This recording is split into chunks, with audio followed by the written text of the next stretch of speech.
A September 1999 call-up, Ben hit .323 and 62 at-bats, with 4 homers and 12 RBI. Our expectations were, we're an all-star catcher. He's young, his ceiling's his limit.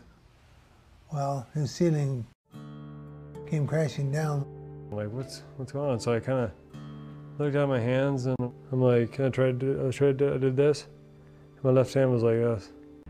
In May of 2000, a specialist told him he had the symptoms of early onset Parkinson's disease. Ben was 23. He or she is going to pick up a raisin or a grape off this table. If it's the grape, they won't break it. Great, he needs efferent, afferent, haptic response sensors. If it's the raisin, they won't drop it. So Hello, my name is Hannah Porteous, and I am a biomedical engineering master's student at the University of Massachusetts Lowell. I am here to talk to you about my proposal for sensor development for normalizing human hand grasping and dexterity for prosthetic definition. This project has the potential to change the paradigm of how manual performance is judged. Rehabilitation measurements are typically made by assigning numerical values to qualitative observations, such as a 5-point scale of worst to best. Developing a baseline and having a measurement that is actually quantitative will provide much increased accuracy over currently used methods when it comes to judging effectiveness of prosthetic devices or rehabilitation treatment.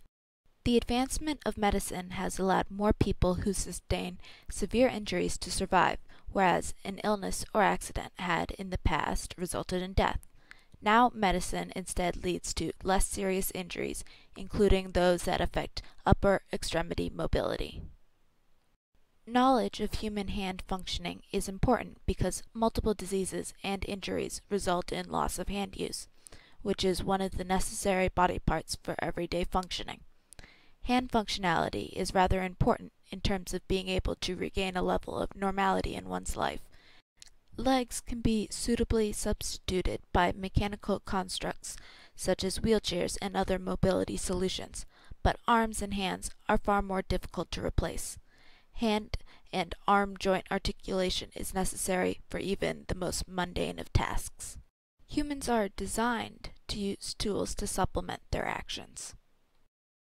Without quantitative data, it can be difficult to accurately judge level and rate of improvement. The same relates to deterioration. Situations do not always allow for an initial point of reference to be measured. This is where standard points of reference can be important. This will also allow for people to compare the effectiveness of various rehabilitative methods. This can be particularly helpful when it comes to judging changes when memories of previous capabilities might be incorrect. The instrumentation will detect changes not easily noticed through human observation. In accordance with the request, the new instrumentation will have multiple applications and is to include capacitive-based pressure sensors and strength scales, able to record and store real-time data.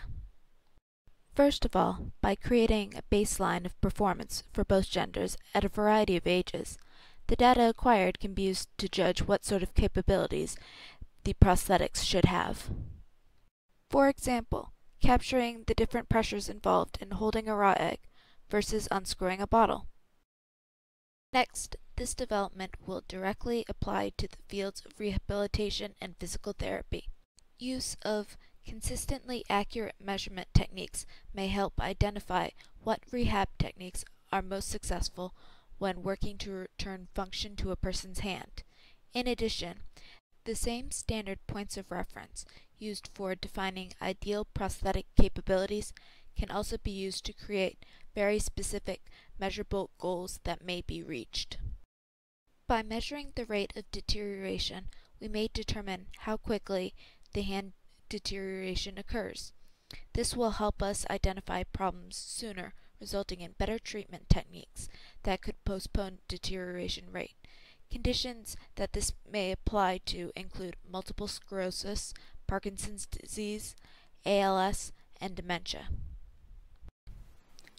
Thank you for your consideration.